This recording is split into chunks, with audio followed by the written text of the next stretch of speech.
Olá, bom dia. Hoje é terça-feira, 16 de agosto de 2016. Eu sou Paula Paparelli e esse é o Bom Dia Baixada, ao vivo pela Santa Cecília TV. Recebemos em nossos estúdios o professor João Barros, diretor das Faculdades de Educação Física e Farmácia da Unisanta, e o advogado e empresário Rogério Conde. O tema do programa de hoje é esporte. Vamos falar da participação da Baixada Santista nas Olimpíadas. E agora, as notícias do dia. O ministro da Fazenda, Henrique Meirelles, disse nesta segunda-feira que pode haver necessidade de aumentar os impostos caso as contas públicas não sejam equilibradas. O ministro acredita que a estimativa de arrecadação do governo para 2017 será divulgada até o fim deste mês. Meirelles afirmou ainda que a economia brasileira já apresenta sinais de recuperação, o que talvez reduza a necessidade de subir impostos. O programa de hoje vamos falar sobre esporte, mas no primeiro bloco a gente continua falando de política nacional. E eu, primeiro quero agradecer aqui a presença de vocês. Professor, obrigado pela participação aqui no programa. Conde, obrigado pela presença aqui. Obrigado. Bom dia para vocês. E a pergunta que não quer calar, será que realmente o país, a gente pode dizer que o país está iniciando aí uma recuperação, Conde? Bom dia a todos os nossos telespectadores, bom dia professor João, Paulo, um prazer estar aqui de novo no Bom Dia Baixada. Eu sinto que sim, eu entendo que o Brasil está começando a voltar a produzir. Eu acho que isso é importante, algumas medidas estão sendo tomadas e o mais importante de todas elas foi a equipe econômica que foi escolhida para ficar à frente, que é uma equipe que tem credibilidade internacional. Isso é importante porque nós estávamos perdendo investimentos por falta de segurança jurídica. A verdade era essa, as oportunidades existem no país do nosso tamanho, o que faltava era a segurança jurídica. E essa equipe está dando essa segurança jurídica. Agora, infelizmente, para nós, essas medidas na economia, elas são a médio e longo prazo. Difícil você sentir, né, no bolso, o cidadão comum sentir no bolso essa evolução da economia ou essa retomada do crescimento imediatamente no seu bolso. Mas eu acredito que a médio e longo prazo nós consigamos sim sair desse sufoco. Eu acho que a população só vai começar a acreditar quando diminuírem aí as demissões. Eu acho que isso já está começando a surtir resultado. Ou pelo menos dar uma estabilizada, né? O que aconteceu aqui, infelizmente, o que nós estamos vivendo hoje é reflexo de decisões equivocadas tomadas pelo governo passado, praticamente nas últimas 2 décadas. Então nós tivemos uma indústria hoje completamente sucateada, muito poucos investimentos. A gente percebe aqui na nossa região o polo industrial de Cubatão, como a Uzi Minas, como faltou investimentos e um olhar mais atento por parte do governo federal no sentido de você criar alguma proteção, um incentivo, no caso da Uzi Minas, para o aço, mas em outros segmentos também. Então é difícil. O Brasil hoje, só para concluir, ele se resume a um exportador de commodities. E mesmo assim, de 4 ou 5 commodities mais fortes, o que segura o Brasil hoje foi o agronegócio, que se não houvesse o agronegócio, nós estaríamos numa situação muito pior, mas acho que um país das dimensões do Brasil, com o potencial que nós temos, eu acho que nós deveríamos estar numa situação muito mais confortável. Infelizmente, houveram realmente equívocos na condução da nossa economia. Acredita, professor, bom dia, bom dia. O país começa e a máquina começa a engrenar?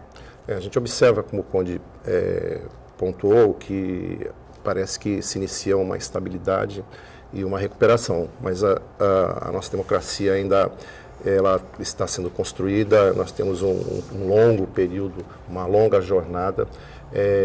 Recuperar essa década perdida, nós vamos, nos próximos 10 anos, acredito que nós vamos pagar um preço por essa democracia, por um amadurecimento. O Brasil é um país que vive de médio e longo prazo, projetos de médio e longo prazo, e a gente nunca chega nesse médio prazo.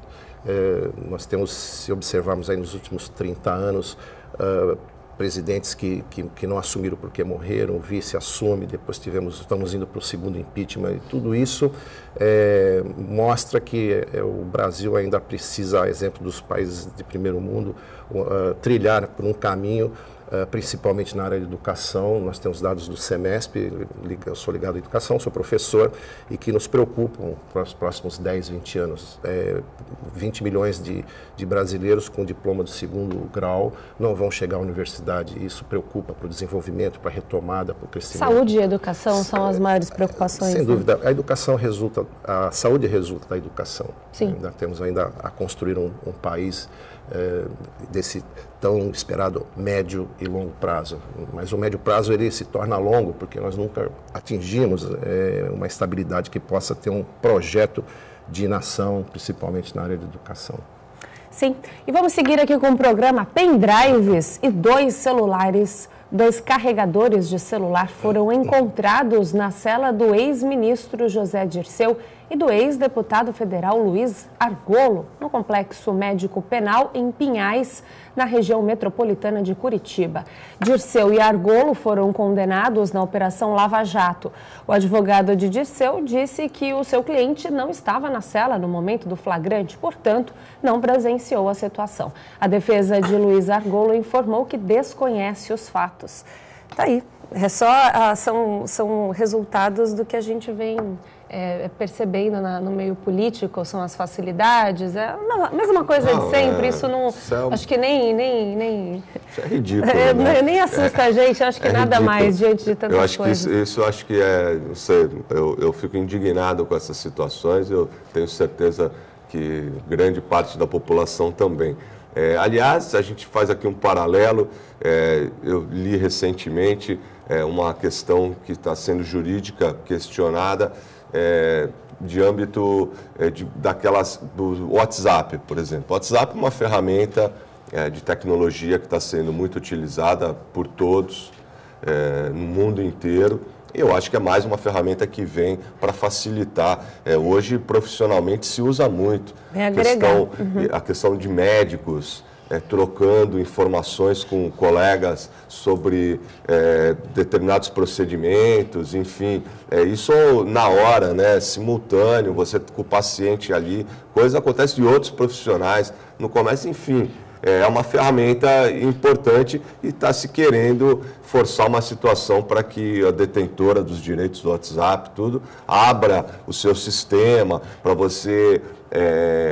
E isso está sendo muito sério, porque no mundo inteiro já existe mais ou menos uma compreensão do que se pode e do que não se pode fazer. E no Brasil está se cada vez forçando mais no sentido de abrir toda a plataforma que administra esse sistema, tudo, dizendo que é para contribuir com a justiça e acabar entrando até na privacidade dos usuários e tudo isso.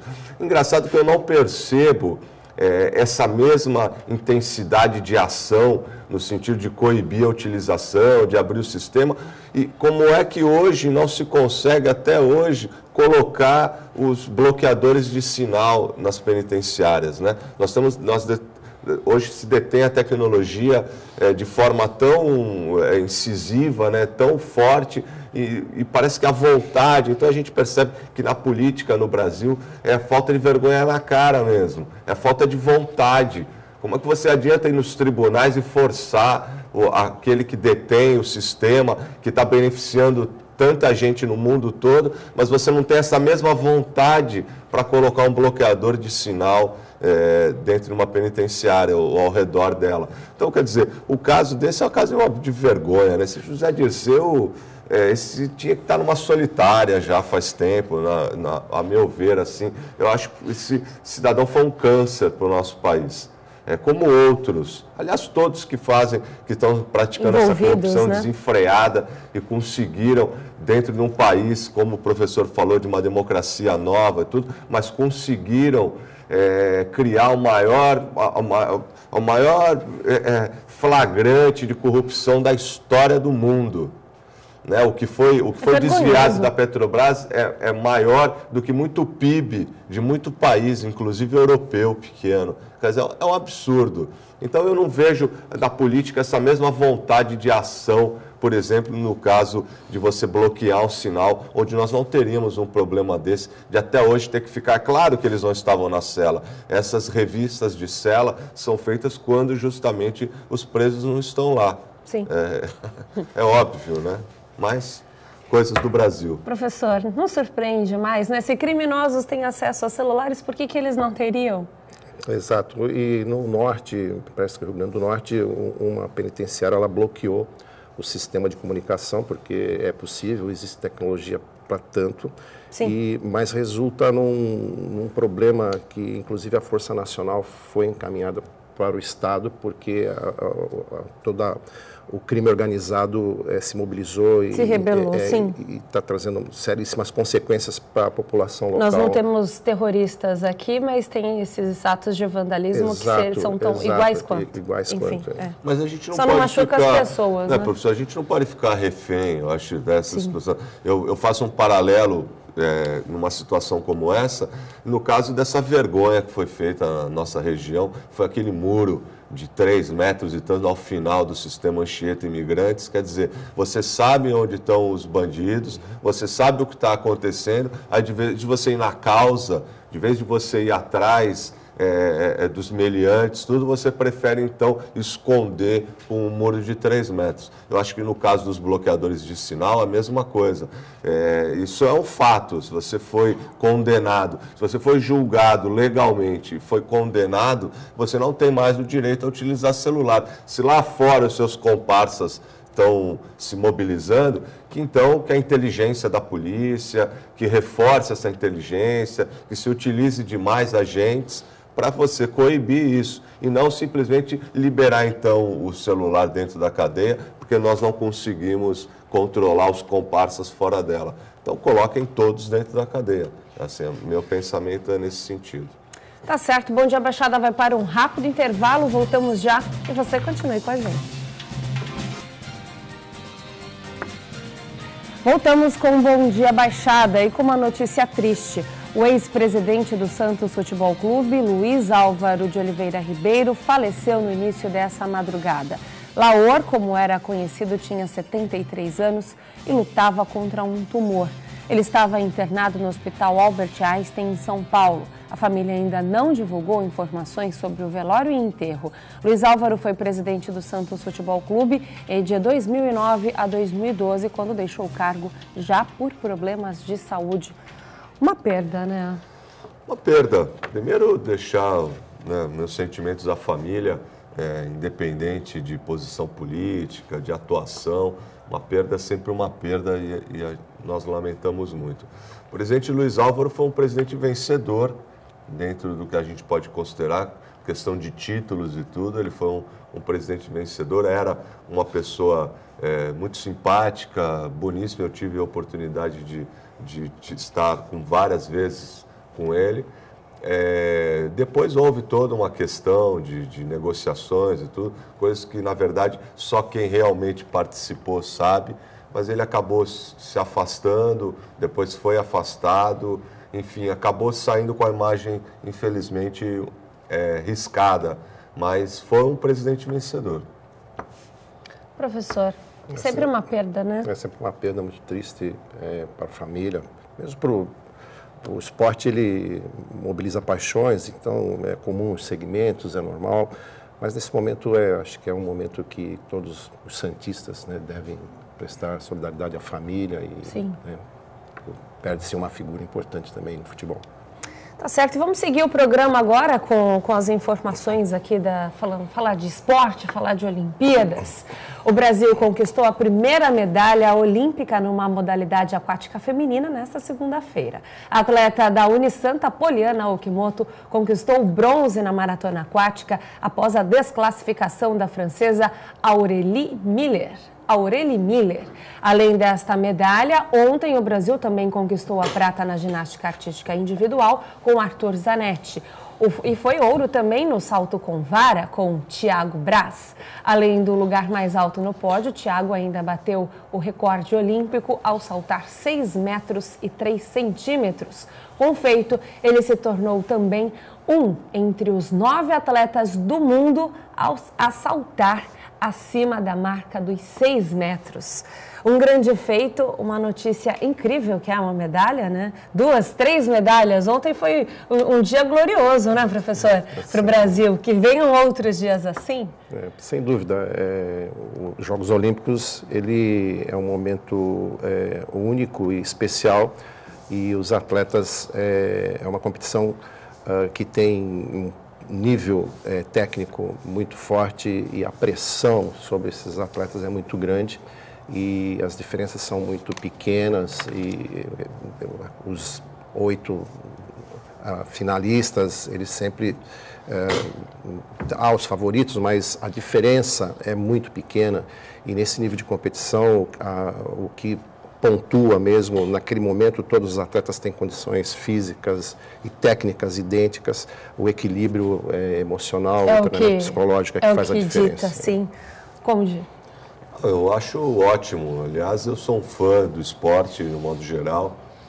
Sempre gostei de atividade física, e praticar esporte eu acho que é recomendado a todos, em todas as idades, enfim.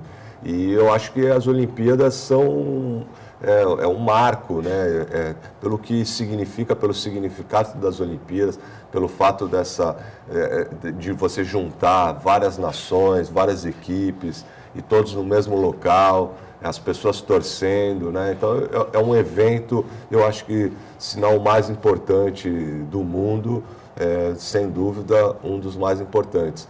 E eu acho bacana. Aliás, o esporte deveria ser mais incentivado, né? A gente percebe que nos locais onde existe esse incentivo, a sociedade, de um modo geral, se desenvolve melhor. Exatamente. Isso não tenho dúvida disso. E você coroa, né? A carreira de um atleta, você é coroado com a participação nos Jogos Olímpicos. Eu acho que é um orgulho para toda a nação que consegue ter um atleta se destacando como o melhor do mundo na sua modalidade. Eu fiquei muito feliz, e mais feliz ainda por saber da nossa medalhista. Que a medalha vem para a nossa casa. Aqui da casa. Sim. E isso é um exemplo do que eu havia falado. Você, quando incentiva, né, você percebe o cuidado que a família Teixeira tem em incentivar o esporte, aqui na Unisanta, enfim, o que acontece em nossa cidade, que é uma cidade que revela vários atletas em várias categorias, e você tem um local importante como uma universidade que tem a cultura, o aprendizado e esse incentivo ao esporte. Os reflexos são esses, né? Você ter uma medalhista olímpica, alguém que se destacou no mundo, sendo a melhor no seu esporte. E é uma postura diferente, né, Conde? Até a gente repara o seguinte: a gente sabe que o Brasil ele investiu ainda mais nesse período, nos últimos anos, já sabendo que as Olimpíadas aconteceriam aqui no Brasil. Tanto que a gente vê um número muito grande de atletas trazendo essas informações. Bom seria se esses investimentos acontecessem sempre. Assim, o Brasil vem melhorando, ele pode não ter tido esses resultados expressivos no sentido da quantidade de medalhas, e ainda pode buscar isso, ainda temos chances de várias medalhas aí, mas pode não ter sido tão expressivo no resultado na questão de medalhas, mas vem melhorando a sua classificação em relação aos 10 primeiros. Vem numa melhora, né, professor? O professor sabe disso. Agora, bom seria se tivesse esse incentivo, como, por exemplo, aqui a natação da Unisanta faz, na maratona aquática também, através da Ana Marcela Cunha, através da Poliana Okimoto, que fosse um incentivo constante, porque com o tempo o resultado vem, não é? Sim, é importante observar que são alguns detalhes. O esporte ele é um processo de educação, e aqui a Universidade de Santa Cecília é importante passar para o público. Nós temos o nosso complexo educacional desde a pré-escola até a pós-graduação, todo o segmento de formação de educação. Os únicos, inclusive, a Universidade né? de Santa Cecília é a única universidade no país é importante frisar, a única universidade no país que tem a iniciação esportiva, ou seja, o aprendizado, a iniciação esportiva e o trabalho de alto rendimento, que resulta, né, em atletas aqui da região que são formados, treinados, e há um investimento. Maratonas aquáticas é uma modalidade nova nos Jogos Olímpicos e mesmo dentro da Federação Internacional de Natação, mas a universidade, ela desde 1980, ela organiza e promove travessias aqui, e nós tivemos uma grande nadadora, Renata Gondi, que em 86 ela participou de uma travessia de 36 quilômetros de Caprinápolis, e depois, na tentativa em 88, na travessia do Canal da Mancha, ela veio a falecer. Então, o investimento da universidade com esporte de alto rendimento é um processo de quase 50 anos.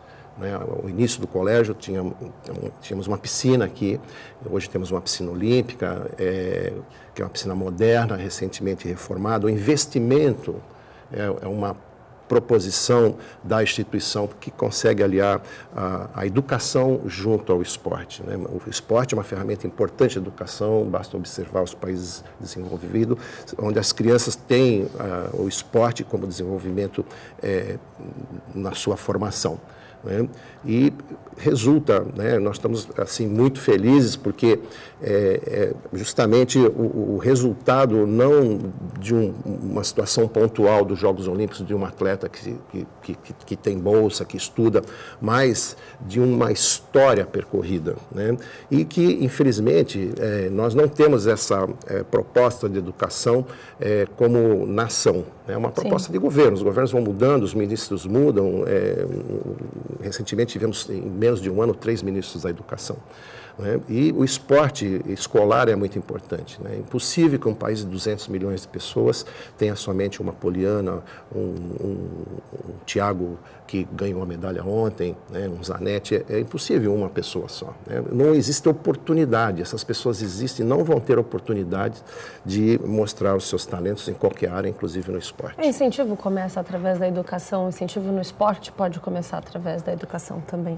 Conde, Poliana trouxe uma grande medalha, Ana Marcela não teve essa mesma felicidade, né, professor? Tiveram uns problemas ali de percurso?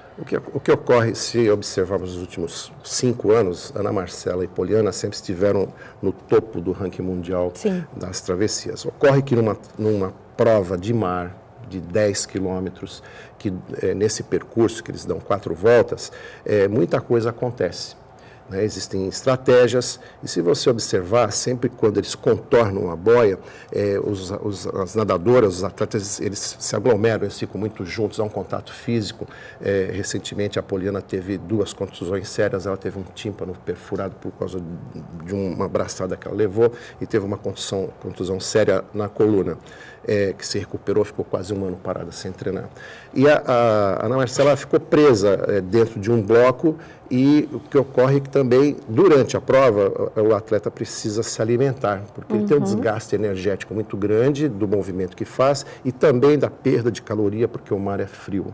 E ela só se alimentou uma vez, porque ela, ao tentar se alimentar nos outros 2 momentos dessa importante fase da prova, ela nadou 7 quilômetros sem repor energia. Isso também resultou na energia necessária para ela fugir daquele bloco ali, né? E, como eu te falei, nesse nível, as 8, 10 atletas, elas têm condições iguais, né?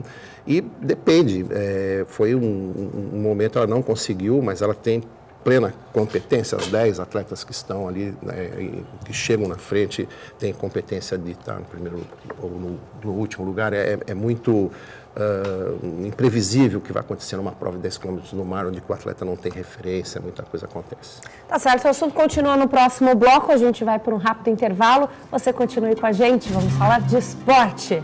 Bom Dia Baixada volta já. Voltamos com um Bom Dia Baixada. O Comitê Rio 2016 estuda fazer cortes de gastos nos Jogos Paralímpicos, mas garante que todas as modalidades serão preservadas. Segundo o diretor executivo de comunicações do Comitê Rio 2016, Mário Andrada, os cortes não influenciam a experiência dos atletas e do público. O comitê ainda negocia patrocínio para o evento, mas assegura que as negociações vão muito bem. O que é preocupante, né? Tanto problema que os atletas estão enfrentando em relação a essa parte financeira, alguns probleminhas no início, mas são alguns cortes que o governo quer fazer que pode aí atrapalhar para a Olimpíada, né? Sem dúvida, num momento muito especial e único, né? A preparação de um atleta de alto rendimento, ela, só para você ter uma ideia, nós temos aqui um processo de iniciação esportiva. No caso da natação e na maioria dos esportes também não difere, as crianças são selecionadas por suas habilidades naturais e há um investimento diário a partir dos 10 anos, por volta de 8 anos de trabalho para você formar um atleta de alto rendimento. Diariamente essas crianças estão aqui, recebem orientação, a família recebe orientação e você prepara esse atleta dentro das suas condições naturais. O atleta ele é um talentoso que consegue ter uma habilidade motora e há outros fatores que influenciam na execução desse movimento energético, psicológico, a estrutura física, tudo isso alimentar. Então, há um projeto de formação, né?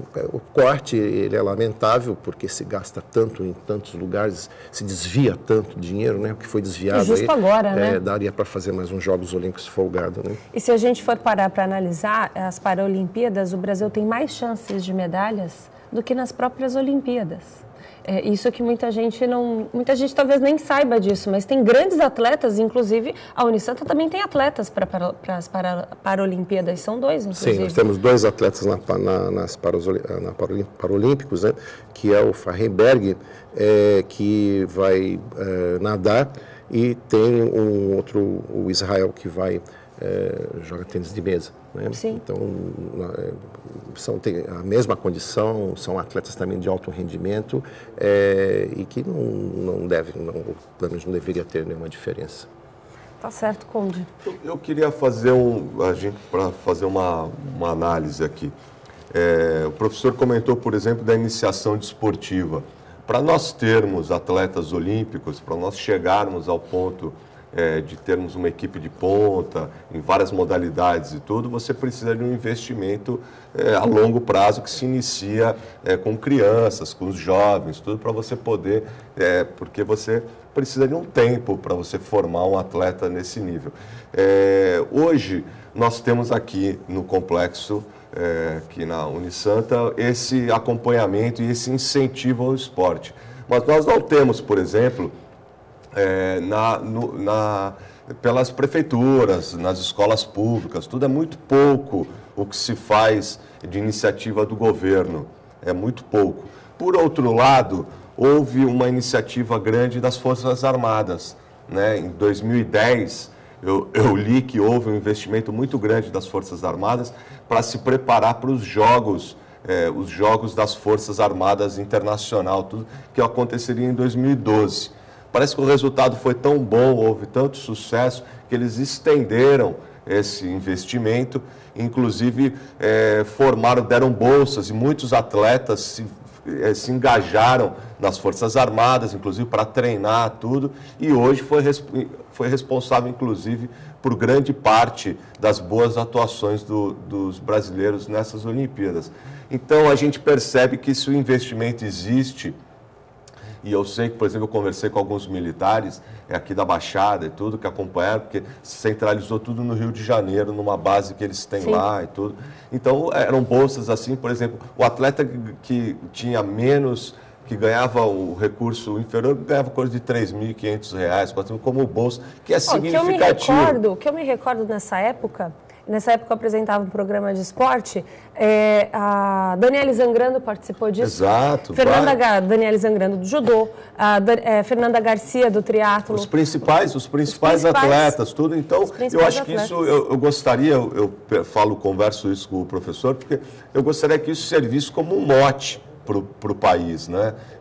Que seja um case a ser depois seguido por outras instituições. A gente vê os Correios dando um apoio, até a própria Petrobras, mas muito pouco perto do potencial que nós temos aqui no país e que poderia ser melhor explorado. O senhor não concorda isso? Que nós não podemos ficar refém só das instituições privadas? Sem dúvida.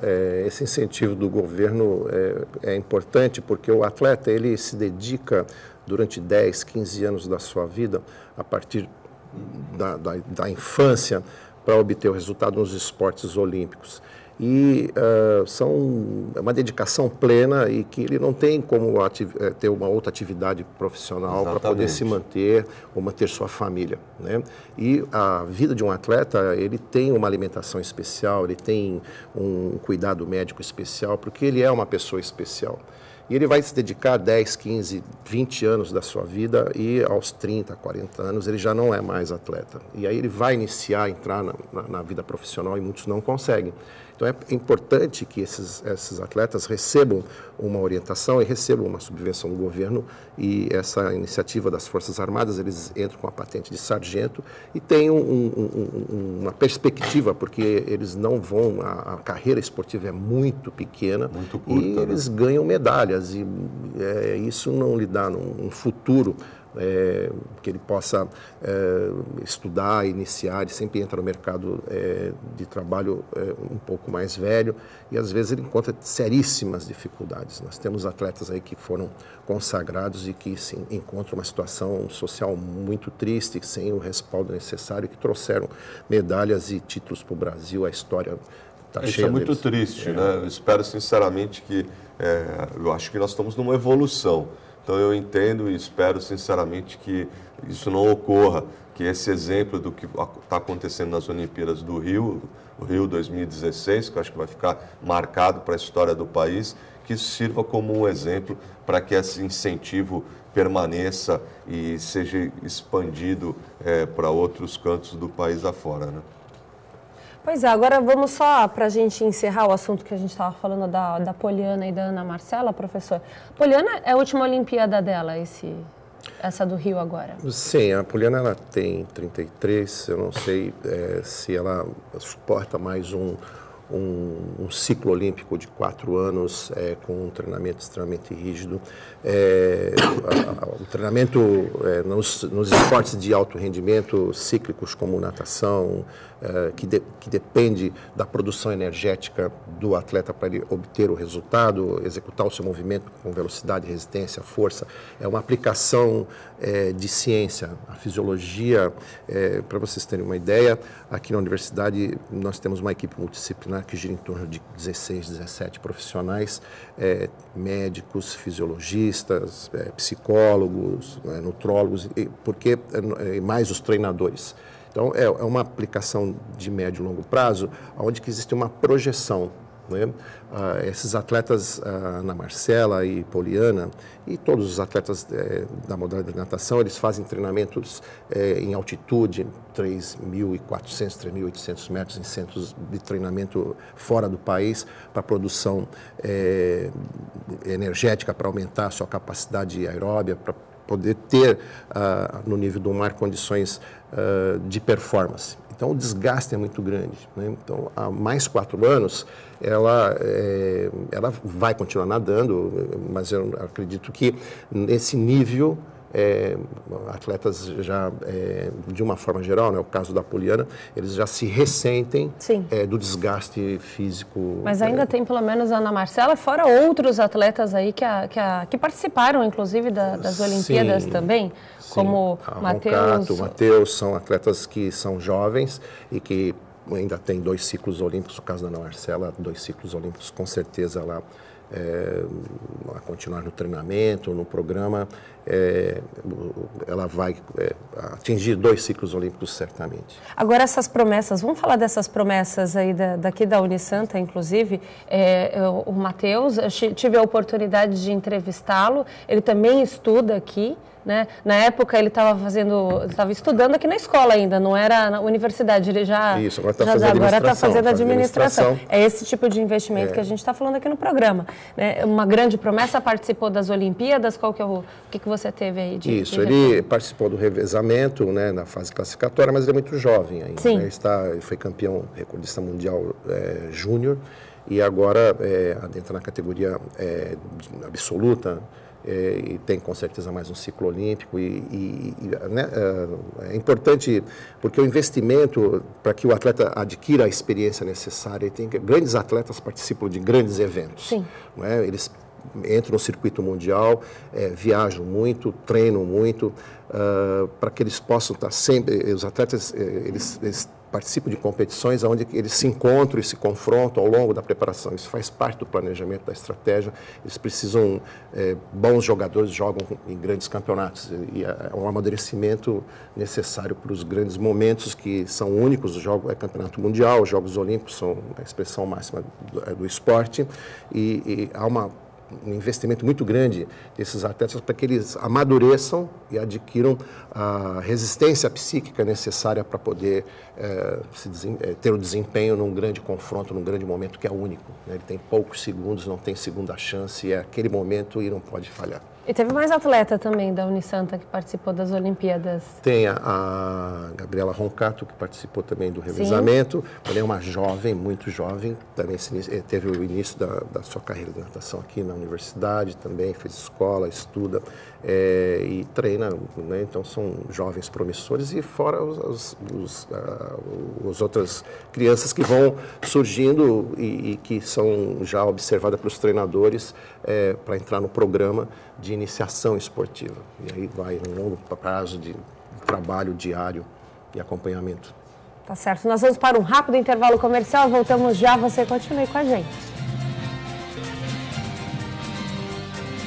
E voltamos com o quarto e último bloco do programa Bom Dia Baixada. E eu pergunto direto, nós recebemos aqui 4 delegações, não foi, professor? Isso, aqui Itália, em Santos.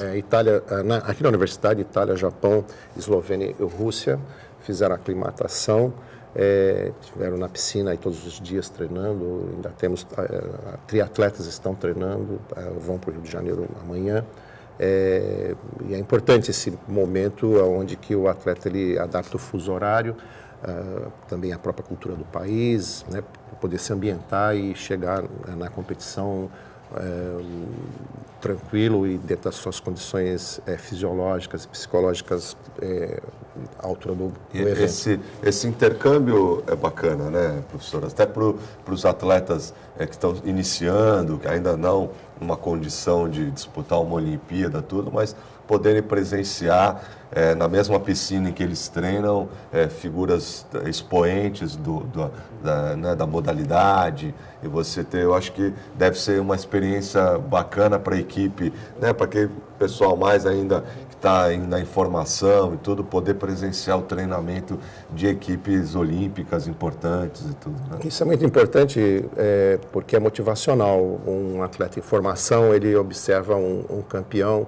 e naturalmente fica observando o gesto motor, a postura, se aproxima. É um ídolo, né? É um ídolo e isso ajuda na formação. Né? E é importante que aqui na universidade nós temos um ambiente de alto rendimento. Né? Os jovens, as crianças, eles convivem o dia a dia com grandes atletas. E quando você recebe um atleta que vem de fora, que é um ídolo, que está no ranking mundial, como nós temos aqui o nadador que ganhou a medalha nos 1.500, o italiano, nado livre, o atleta observa, ele nada e fica observando, se aproxima, em alguns momentos troca algumas ideias e fica observando. Essa observação é importante, porque vai criando uma referência para que você possa também se ver dentro do ambiente com possibilidades de isso sem falar no estímulo, né? Porque exatamente. O atleta está vendo, poxa, ele está nadando na mesma piscina e que eu treino. Então, se ele veio aqui, eu posso também, porque eu tenho toda a condição aqui de conseguir chegar lá, né? Eu acho que acho que o psicológico é fundamental nessa hora, você preparar o atleta sabendo, olha, se ele está aqui nadando, eu também posso estar no lugar dele amanhã, né?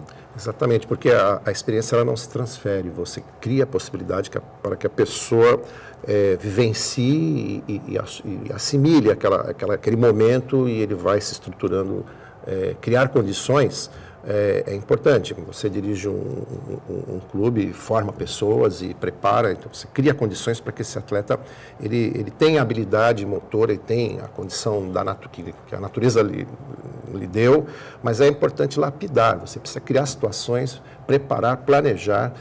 O desenvolvimento de um atleta, ele é científico, ele não acontece, né? Muitos talentos, eles não têm oportunidade de entrar num programa, né? O país se ressente de um programa de formação de médio e longo prazo, algumas modalidades já fazem muito bem isso, mas não são todas, algumas modalidades se ressentem desse investimento necessário com profissionais para que ele aconteça, né? E muitos ficam pelo caminho, infelizmente, por falta de oportunidade. Então, conviver num alto rendimento, ela requer um planejamento para que você possa projetar, né?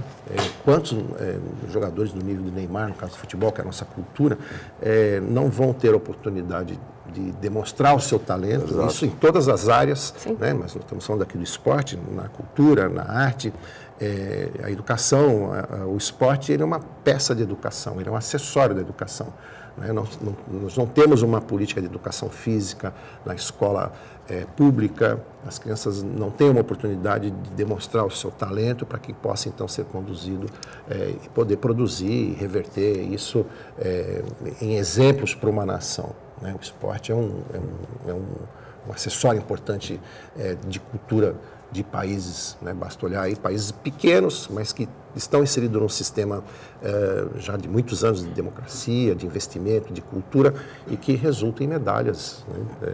Nós estamos assim no último colocado no ranking internacional de educação, infelizmente, né? O Brasil figura bem embaixo na educação, né? O esporte, ele tem que ser feito na escola, onde está a criança, onde está o futuro do país, está na escola, o investimento tem que ser na escola.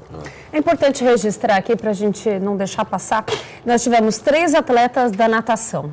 O Thales Cerqueira, que não falamos aqui, ficou faltando, Thales Cerqueira, e os estreantes nas Olimpíadas, Gabi Roncato e Matheus Santana. Isso é só para um registro, não falamos do Thales Cerqueira. Agora, temos as Paralimpíadas, que o Fahrenberg vai participar, e os próximos calendários aí? Como é que está o calendário ainda para esse ano, para o ano que vem? Quais são as expectativas? Os calendários dos esportes olímpicos, eles se encerram na Olimpíada, encerra o ciclo olímpico. Né? Os atletas agora vão ter uma folga de um período e se organizam. Merecidas, né? Merecidas, né? Que são 4 anos aí, no mínimo 4 anos vocês mas é uma folga que a gente fala na linguagem técnica, é uma folga ativa. Eles vão fazer outros esportes, né? O atleta se mantém em atividade para que ele não perca a sua condição de base. Sim. E nos próximos 30 dias eles iniciam um novo ciclo olímpico. O novo ciclo olímpico tem uma próxima Olimpíada e eles vão agora fazer toda uma preparação de médio e longo prazo e se reorganiza as competições que vão ser realizadas no Brasil, que vão ser realizadas fora. Nós vamos ter uma grande competição. Agora, na natação aqui em Santos, nós teremos uma seletiva para o Campeonato Mundial de piscina curta, que são piscinas de 25 metros, os Jogos Olímpicos são piscinas de 50. Essa competição será realizada no Clube Internacional, que tem uma piscina que já está acertada pelo calendário da Confederação, e os atletas vão agora se preparar para outros eventos de nível internacional, nível nacional, estadual, e os calendários se desenvolvem em todas as modalidades. Segue o calendário, né? Conde, você também está aí à frente da Portuguesa, a gente está com o programa chegando ao fim, mas alguma novidade aí para os próximos dias, próximos meses? Como é que está a situação lá? Não, Portuguesa, na verdade, eu nunca fui um dirigente esportivo, nada disso. Eu estou diretor de futebol Sim. da Portuguesa, por força até de um grupo que se interessou em não deixar esse clube tão importante para a cidade, né, para a história da cidade, tudo, um clube que ano que vem faz 100 anos e ia terminar. Sim. Ia terminar por força de gestões anteriores que acabaram não conduzindo da forma correta e tudo, muitas dívidas e tudo isso. E só que é uma pena, porque é um clube Portuguesa, representa uma colônia importante na cidade, na região, enfim. E a gente acabou abraçando essa ideia e estamos tendo êxito. Eu acho que a Portuguesa está fazendo um papel bonito dentro da Série B do Campeonato Paulista de Futebol. Eu considero a Portuguesa, apesar de alguns diretores mais antigos não gostarem quando eu falo isso, mas eu acho que a Portuguesa é o segundo time de todo mundo. É o meu primeiro, mas é o segundo de muita gente. Sim. Então tem toda essa simpatia e a gente montou uma equipe competitiva de jovens promessas, muitos aqui da região, meninos de São Vicente, de Guarujá e outros que vieram.